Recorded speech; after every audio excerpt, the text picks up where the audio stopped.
Sahabat pendidikan karakter, apakah memang benar tunjangan profesi guru itu benar-benar hilang di dalam draft RUU Sisdiknas versi Agustus yang dipublikasi oleh pemerintah?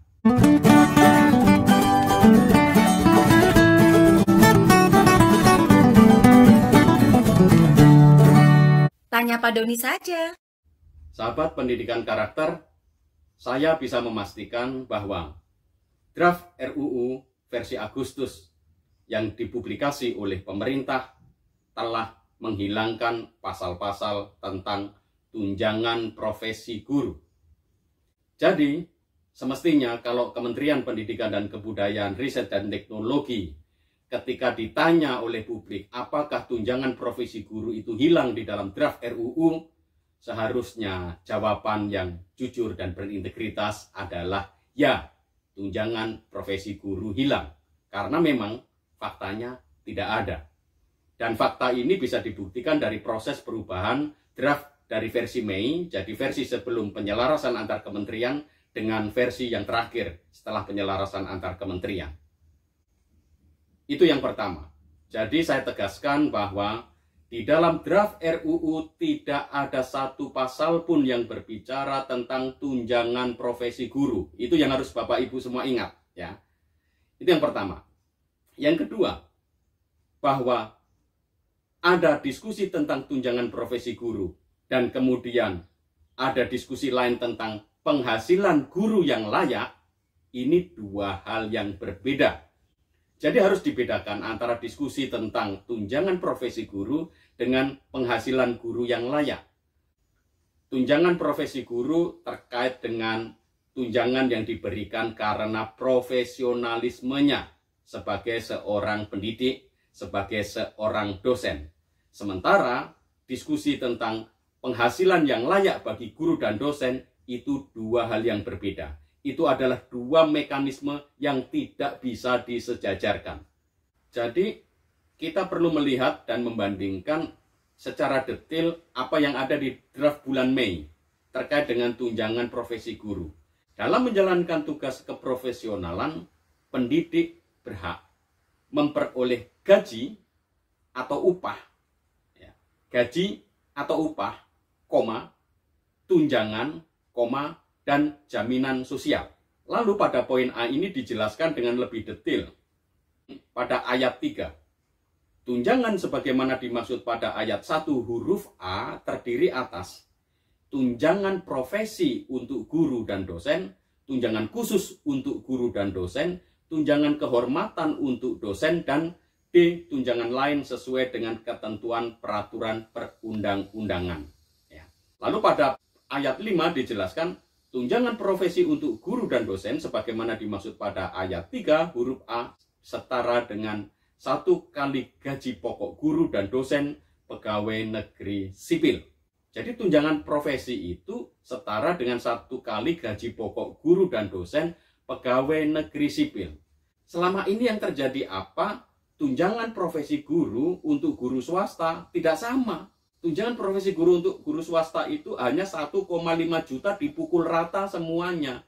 Dan ini pun tidak semua guru swasta yang sudah menerima sertifikasi itu bisa menerima tunjangan ini. Karena mereka bisa jadi ada yang tidak memenuhi ketentuan 24 jam mengajar sesuai dengan amanat Undang-Undang Guru dan Dosen. Nah, di dalam draft versi Agustus, semua pasal yang berbicara tentang tunjangan profesi guru itu hilang. Lalu kemudian hanya dijelaskan dalam pasal 105 yang berbunyi demikian. Dalam menjalankan tugas keprofesian, pendidik berhak, poin A, memperoleh penghasilan atau pengupahan dan jaminan sosial sesuai dengan ketentuan peraturan perundang-undangan. Jadi pasal 105 ayat A ini sudah menghilangkan kata tunjangan. Jadi hanya memperoleh penghasilan atau pengupahan dan jaminan sosial sesuai dengan ketentuan peraturan perundang-undangan. Jadi jelas-jelas bahwa di dalam draft Agustus tunjangan profesi guru itu hilang. Apapun argumentasinya, ya. Dasarnya jelas di sini. Jadi di dalam draft RUU Sisdiknas versi Agustus, kata yang terkait dengan tunjangan yaitu terkait dengan tunjangan profesi guru sebagaimana dijelaskan di dalam draft yang sebelumnya, itu benar-benar hilang. Bahkan hak seorang guru itu hanya memperoleh pengupahan, gaji, lalu kemudian jaminan sosial sesuai dengan ketentuan peraturan perundang-undangan. Lalu pemerintah kemudian mengajukan wacana dan diskusi lain untuk menggantikan tunjangan profesi guru ini. Di dalam pasal 105, poin A yang tadi disebutkan bahwa guru memperoleh penghasilan dan upah lalu memperoleh jaminan sosial, itu semua akan diatur melalui Undang-Undang ASN dan Undang-Undang Tenaga Kerja. Penjelasan pada pasal 105 huruf A berbunyi demikian. Yang dimaksud dengan peraturan perundang-undangan bagi pendidik pada satuan pendidikan yang diselenggarakan oleh pemerintah pusat dan pemerintah daerah adalah undang-undang yang mengatur mengenai aparatur sipil negara beserta peraturan pelaksanaannya. Kemudian yang dimaksud dengan peraturan perundang-undangan bagi pendidik pada satuan pendidikan yang diselenggarakan oleh masyarakat adalah undang-undang yang mengatur mengenai ketenaga kerjaan beserta peraturan pelaksanaannya.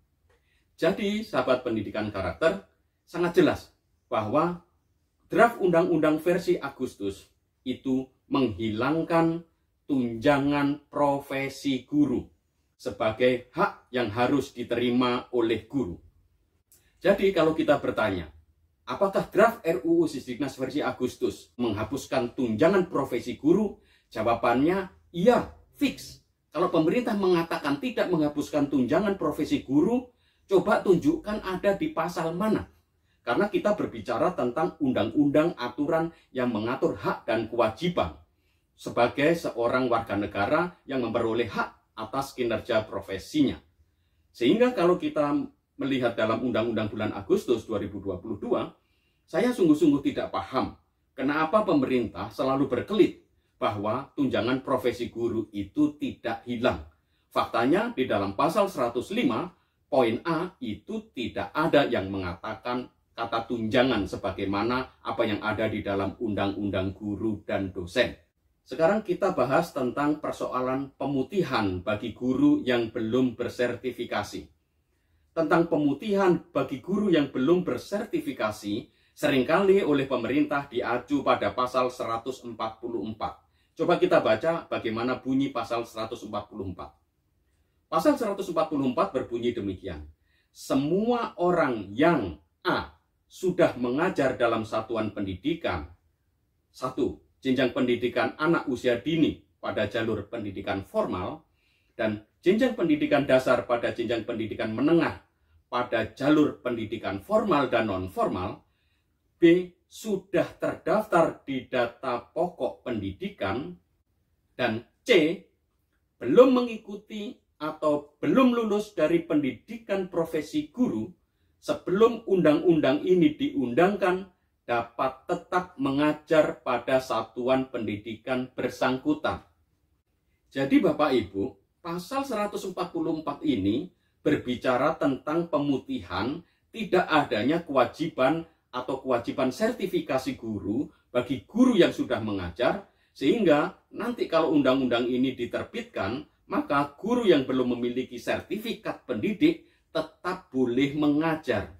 Di sini sama sekali tidak ada kata-kata yang mengatakan bahwa ketika sudah diputihkan, guru dianggap sebagai telah memperoleh sertifikat pengajaran, maka otomatis dia memperoleh tunjangan, otomatis dia akan memperoleh penghasilan yang layak. Tiba-tiba begitu saja, simsalabim penghasilannya menjadi layak. Tidak ada. Pasal 144 hanya memberikan permisi, memberikan izin kepada guru yang belum memperoleh sertifikat pendidik, itu bahwa dia masih tetap boleh mengajar. Jadi ini tidak ada kaitannya dengan pemutihan yang otomatis kemudian membuat guru sejahtera. Saya rasa ini kesimpulan yang sangat keliru, kesimpulan yang tidak mendasarkan diri pada argumentasi. Jadi ini harus kita kritisi supaya kita tidak terjebak pada penjelasan-penjelasan dari kementerian yang tidak mendasarkan diri pada makna yang ada di dalam pasal 144. Kemudian saya ingin menjelaskan lagi makna pasal 145. Pasal 145 ini adalah pasal peralihan yang kemudian disampaikan oleh kementerian bahwa guru yang sudah mendapatkan sertifikasi pada saat ini tetap akan memperoleh penghasilan yang sama, bahkan memperoleh tunjangan profesi itu sampai pensiun. Pasal 145 mengatakan bahwa satu, setiap guru dan dosen yang telah menerima tunjangan profesi, tunjangan khusus, dan atau tunjangan kehormatan yang diatur dalam Undang-Undang Nomor 14 Tahun 2005 tentang guru dan dosen, sebelum undang-undang ini diundangkan, tetap menerima tunjangan tersebut sepanjang masih memenuhi persyaratan sesuai dengan ketentuan perundang-undangan.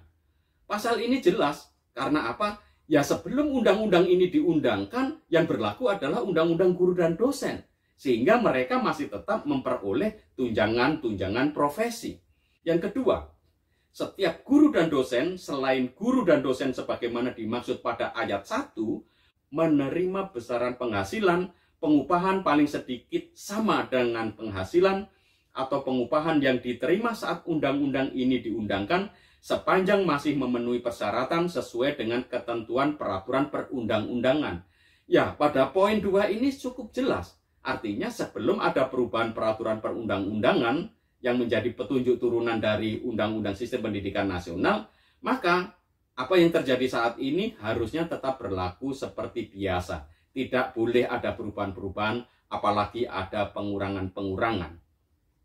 Tetapi yang menjadi persoalan di pasal 145 ini adalah kata-kata ini, sepanjang masih memenuhi persyaratan sesuai dengan ketentuan perundang-undangan. Apa yang dimaksud dengan ketentuan perundang-undangan ini? Karena undang-undang ini akan menghapuskan undang-undang guru dan dosen, maka sebenarnya ketentuan perundang-undangan ini harus kita lihat pada peraturan turunan dari undang-undang yang ditetapkan ini. Jadi kalau undang-undang ini ditetapkan, maka akan ada peraturan pemerintah yang akan mengatur tentang gaji guru, penerimaan upah dan tunjangan dari guru. Kapan pemenuhan persyaratan sesuai dengan ketentuan perundang-undangan ini harus diacu atau mengacu? Maka kalau kita melihat pernyataan pasal 145, kita harus melihat pasal 147. Ya. Pada pasal 147 dikatakan bahwa peraturan pelaksanaan dari undang-undang ini harus ditetapkan paling lambat 2 tahun sejak undang-undang ini diundangkan. Jadi, Bapak Ibu semua, kalau pasal tentang tunjangan profesi guru itu tidak ada di dalam batang tubuh Undang-Undang Sisdiknas, maka pasal 147 yang mengatakan bahwa peraturan pelaksanaan dari undang-undang ini harus ditetapkan paling lambat 2 tahun sejak undang-undang ini diundangkan, maka tidak mungkin di dalam peraturan pemerintah akan ada pasal tentang tunjangan profesi guru. Karena di dalam keseluruhan pasal draft Undang-Undang Sisdiknas yang diajukan, sama sekali tidak ada pasal tentang tunjangan profesi guru. Jadi bagaimana kemudian pemerintah mengatakan tunjangan profesi guru itu tidak dihapuskan? Bahwa tunjangan profesi guru itu harus tetap ada, iya, karena itu amanat yang awal ada di dalam Undang-Undang Guru dan Dosen. Kemudian sekarang ini ingin dihapuskan, itulah yang kemudian harus tetap diperjuangkan oleh Bapak Ibu guru. Tunjangan profesi guru itu adalah hak seorang guru, hak seorang dosen yang setelah mereka memenuhi persyaratan profesionalnya memperoleh tunjangan. Dan ini tidak diatur oleh Undang-Undang ASN maupun Undang-Undang Tenaga Kerja.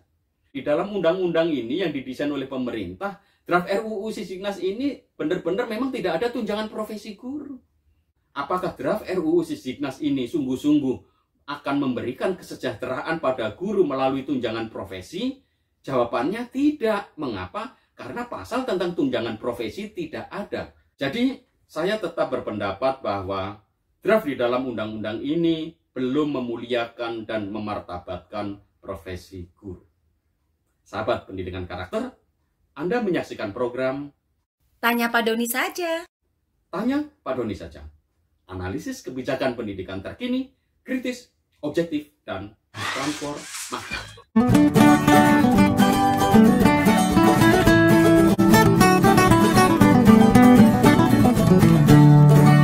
Tanya Pak Doni saja.